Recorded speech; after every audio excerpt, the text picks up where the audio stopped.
Hello guys, welcome back to our channel. ঈদের ছুটির পর আমরা আবারও আপনাদের জন্য ম্যাচ প্রেডিকশন নিয়ে হাজির হয়েছি এবং এই ম্যাচটি আমরা সম্পূর্ণ আপনাদের ফ্রিতে প্রেডিকশন দেব।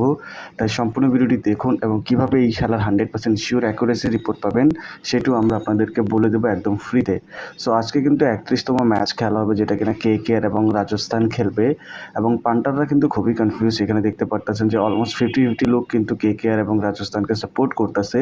আর এই খেলার একদম ফ্রি রিপোর্ট কীভাবে পাবেন, শুধু এই নাম্বারটাতে যেটা আপনারা দেখতে পারতেছেন, ইমো, হোয়াটসঅ্যাপ, টেলিগ্রাম আছে, সেখানে মেসেজ করে দিয়ে বলবেন যে রিপোর্ট দিন। আপনারা কিন্তু 100% শিওর অ্যাকুরেসি রিপোর্ট এখানে ফ্রিতে পেয়ে যাবেন আজকের দিনের জন্য শুধু। তাই মেসেজ করতে কিন্তু ভুলবেন না। তো চলুন আমরা এখন গ্রাউন্ড রিপোর্ট নিয়ে কথা বলি। সেখানে আমরা দেখতে পারবো যে 72% হিউমিডিটি থাকবে এবং 2% বৃষ্টি হওয়ারও চান্সেস থাকবে। বাট এখানে কিন্তু 30 ডিগ্রি বা 31 ডিগ্রি আশেপাশে কিন্তু খুব গরমও থাকবে। এখানে ফার্স্ট ব্যাটিং 40% ম্যাচ উইন করে এবং সেকেন্ড ব্যাটিং কিন্তু এখানে অলমোস্ট এখানে 60% ম্যাচ উইন করে। অ্যাভারেজ এখানে 65 থেকে শুরু করে 180 রান অবধি এখানে হয়ে থাকে। আর এখানে যদি দেখেন 3টি ম্যাচ এখন অবধি খেলা হয়েছে, সেই 3টি ম্যাচের ভিতরে কিন্তু 2টি KKR জিতেছে। এই বছর যে 2টি খেলা হয়েছে, গত বছরেরটা এখানে LSG জিতেছিল।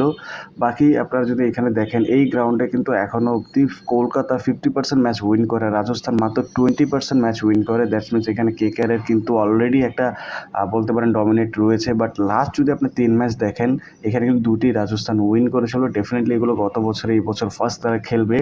আর এইখানে যদি দেখেন, লাস্ট ম্যাচ কিন্তু 2 টিমই উইন করে এসেছে এবং 2 টিমের কাছেই কিন্তু এখানে 4টি করে উইন অলরেডি আছে, 1টি করে লুজ আছে লাস্ট 5 ম্যাচের মধ্যে।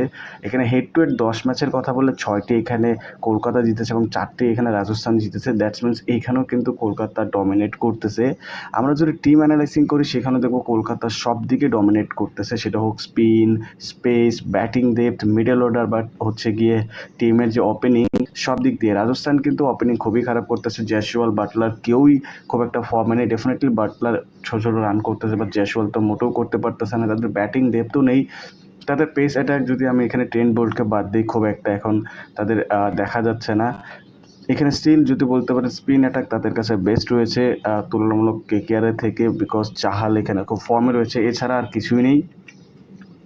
সো এতক্ষণ আপনারা অ্যানালাইসিং দেখলেন, আশা করি বোঝার কথা যে কে উইন করবে। বাট তারপর যদি আপনারা না বোঝেন, আপনারা এইটা দেখেন আমার প্রেডিকশনটা, তারপরে আমি বলতেছি যে কীভাবে আপনারা উইনিং রিপোর্ট পাবেন। সো কলকাতা যদি এখানে আগে বল করে, আমার মনে হয় রাজস্থান এখানে পাওয়ার প্লেতে 55-65 মতো করবে এবং ওভারঅল 165-95 মতো করবে। আর যদি এখানে রাজস্থান আগে বল করে, আমার মনে হয় KKR 70-80 করবে পাওয়ার প্লেতে এবং 60-70 করবে পাওয়ার প্লেতে এবং 200-210 মতো ওভারঅল টার্গেট দিবে আমার মনে হচ্ছে। বাকি এইখানে টস উইনার হবে কে এবং ম্যাচ উইনার হবে কে, সেটা একদম ফ্রিতে পাবেন আজকের দিনের জন্য। শুধুমাত্র আমাদের এই ইমো, হোয়াটসঅ্যাপ, টেলিগ্রাম একটি মেসেজ করে দিন, আপনারা 100% শিওর অ্যাকুরেসি রিপোর্ট পেয়ে যাবেন। Take care, bye by.